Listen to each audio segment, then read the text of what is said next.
Welcome back to the channel, guys. This is the last video before I announce the new project car for the channel, so be on the lookout for that. But in today's video, we're going to talk about the differences between an AOS, an air oil separator, and a catch can system. We're going to explain both of those things and talk about which is recommended for the Subaru WRX STI platform and just generally in cars. This is a comment and question that I get all the time for this channel. Plenty of people have made these videos, but I can tell you guys this and give you guys enough information to have an educated understanding of both and have a educated understanding of which way you want to go in a very short period of time. So definitely stick through the video. We're going to talk about everything you need to know. At the very basics, it's not going to get too technical, and at the very end of the video, you'll have an idea of what you want for your ride and what makes the most sense for you as an owner, because that's what it really breaks down to. So there are other people that have made great videos on this. Definitely go check those out too, but you know, this is a quick video for a big understanding for a modification that will really help you in the long run for your engine. I mean, it will not only help you maintain your engine, but it will optimize performance, lower the carbon deposits in your engine, in your intake manifold, basically just everywhere, and reduce the most risk of, potential knock because you have fuel degradation or just, the lowering of octane of the fuel that is being burned through your system. Okay, so if you live under a rock, there are these two things called an AOS system, or an air oil separator system, and a catch can system. This can be a single can or a dual can catch can systems. The focus and function of basically both of these systems is to remove oil from your system that is being circulated back through your intake system. Now, how does this happen? Basically, what you have is what's called blow-by, where you have excess gas vapor pressure that goes back through your pistons into your crankcase and increases your crankcase pressure. This is a very common thing. This just happens with all engines, and as engines get older and have more miles on them and run more, this happens more and more. As your crankcase pressure goes up, you have what's called a Pcv system. And this is a positive crankcase ventilation system. Basically a system designed to deal with this. So you have two ports on most engines. It kind of fluctuates depending on what you're doing. I believe the EJ has two ports, but basically what happens is that positive crankcase ventilation system reroutes that positively pressurized air or vapor, right? Because the vapor is the bigger concern. That positively pressurized crankcase, it reroutes the vapor, that positive pressure, back into the intake system to deal with it, to lower that pressure and make sure that the maintenance of that engine continues. So here's the big concern. That positive pressurization, that positive blow-by coming from your engine actually has oil vapor in it and carbon vapor. It's got just gunk. Let's just call it gunk for this point. Basically, you're getting more than just air coming back through your intake system, and what really ends up happening is you have all of this oil and carbon coming back into your intake manifold.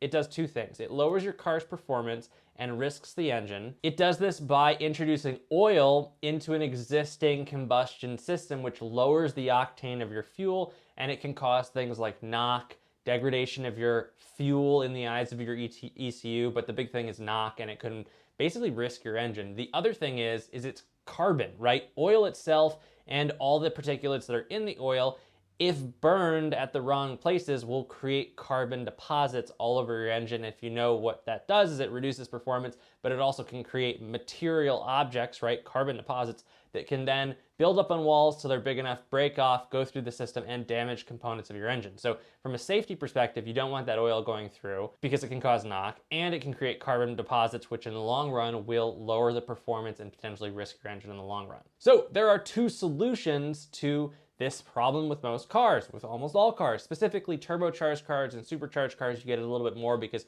you're running so much pressure on your engine that positive crankcase and that blow-by do increase, and you need to utilize your PCV system more, so you get more oil blow-by, and you're just more important. So the two options are to run what's called an air oil separator, or an AOS. I'm going to call it an AOS for the time being in the rest of this video, or a catch can, single or dual catch can system. And there are two key differences. So if you're in a point where you have a supercharged, a turbocharged, or just a vehicle that you care about, that you want to protect, this is something that you can do as a maintenance mod, as a protection mod, as a performance mod. It kind of does all of those things. So it's really important to have on your car. But you're going to notice that as you look, people buy one or the other, and you always end up saying to yourself, which one should I go with? And that's one of the most common comments on this YouTube channel. So let's talk about both. The first is the catch can system. It basically routes that positive air before it hits the intake manifold out into what's called a catch can. So you have tubing that goes from the crankcase Pcv system to the can before it hits the intake manifold. And in that can, there is a lot of baffling, right? So little, pieces of metal where the air circulates through. The oil vapor hits that baffling, condenses on the baffling, or re-solidifies, becomes oil again, and gravity drains it to the bottom of the can, and that air is then routed back out into the intake system. So effectively, your catch can system is removing the oil and the particulates out of that positive vapor pressure from your crankcase, depositing into your catch can, and then that clean air is going back into your intake manifold. So you're separating that air, you're separating the oil and carbon from going back into your system. So with a catch can system, it's pretty simple. It uses a baffle and it removes all that gunk, and then you have a deposit. With a catch can, you have to empty your catch can after certain intervals of time. As your engine gets older, that interval gets more and more. Catch cans are cheaper. We'll talk about the pros and cons at the end. That's what a catch can does. An air oil separator, or an AOS system, does almost the same thing, except it basically does the same thing, right? It reroutes the positive air vapor at the time. It has a baffling system, but an air oil separator does two more things that are very important here. It is a no maintenance solution. It takes the oil that's been removed out of that baffling system and reroutes it into the engine, right? So with a catch can, you actually have to empty it, you have to pour that oil out, and you have to then replenish that oil, at certain intervals or at your oil change. An air oil separator separates the air and the oil and then reroutes the oil back into the system. It then does something even more. Often these systems have what's called a coolant hookup, where your coolant is then rerouted at engine temperature to your air oil separator. So it then keeps the oil that is in your air oil separator at the temperature of your engine, because if it's not at the temperature of your engine, you can have what is called a frothing effect. When you have the two temperatures, the temperature of the air versus ambient temperature oil that isn't being preheated in this case, it creates froth, and that's the gunk that you see between different carbon composites and the oil, and it froths up. And if you actually look at how these canisters are made, you have the canister, and then you have an air port, and then you have some space where the oil builds up. If you froth, the froth is going to go above the air ports on your system, and then all of a sudden, you're going to be sucking back some of that froth into your intake manifold, and it doesn't work right. So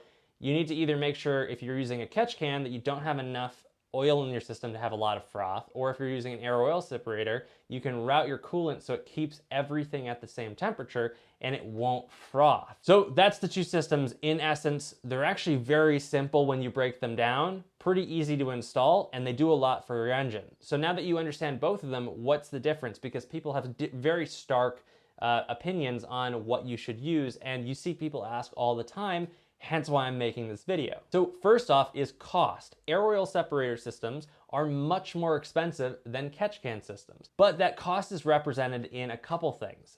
No maintenance, right? So the one big difference between these two systems is the catch can system you have to maintain probably every 4,000 or 5,000 miles. You need to empty the catch can, which means you need to do maintenance on your engine.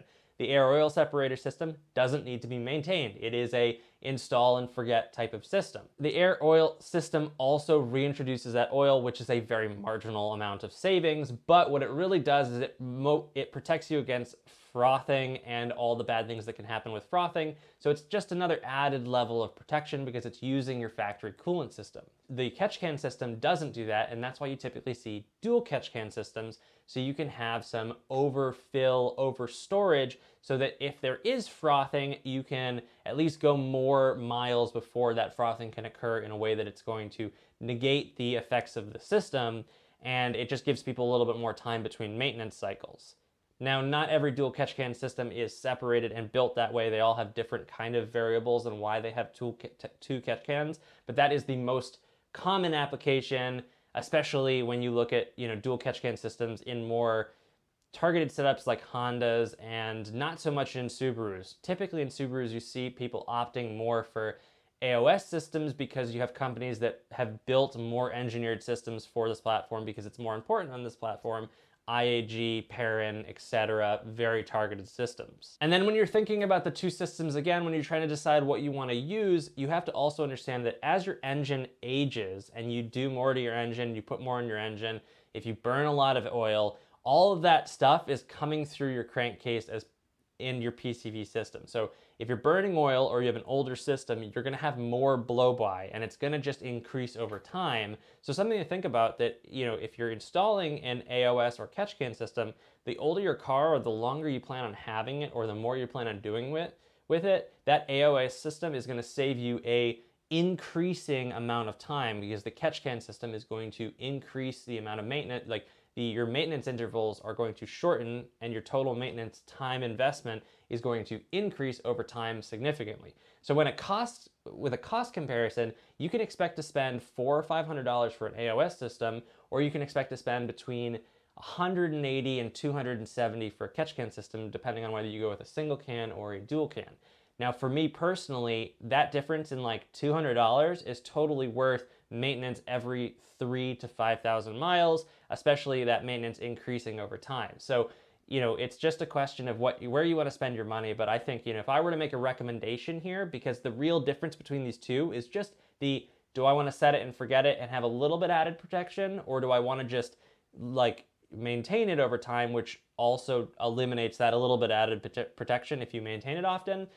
For me, you know, it only takes a couple maintenance cycles to make it not worth it, so I would always opt for the AOS system, and that's what I've typically installed in all my cars. I actually never got around to it on the WRX. It was like the next mod, and then I pretty much stopped doing engine mods because I got to the point where I was selling the car. But for all the other cars that I've owned, I've always installed AOS systems and not catch can systems just because of that maintenance difference. So if I were to recommend one, I would definitely recommend, just for your own time, the AOS system, but do what's right for you and do what's right for your level of comfort and what you want to be doing with your car and how often you want to maintain it. And, you know, if you want to see that frothy, gross oil every once in a while, get the catch can system because you'll be able to see it, monitor it, understand what's going on, understand your burn, everything like that. And, you know, it's all a matter of preference. But that's today's video. Hopefully it wasn't too long. Wanted to give you guys a better understanding and kind of break it down because, you know, to this day, even though lots of people have made this video, I get asked this all the time. So I wanted to make a video addressing it. In the next video, I'm going to be showing you guys my next project car and talking about the project that follows it, because the next project car is becoming the daily driver for the channel so that I can do a really, really cool Subaru build, and I'm gonna have more on that later. This channel's got some really exciting stuff coming, and one of the reasons I haven't been able to post as much is because I'm just trying to get all that stuff lined up so I can actually start doing it and making content. But this channel is going to absolutely bloom in what I'm gonna be able to bring, and it's gonna become more technical mod building, very much more technical, because that's what I enjoy talking about on this channel. So fun stuff coming, and have a great day, guys.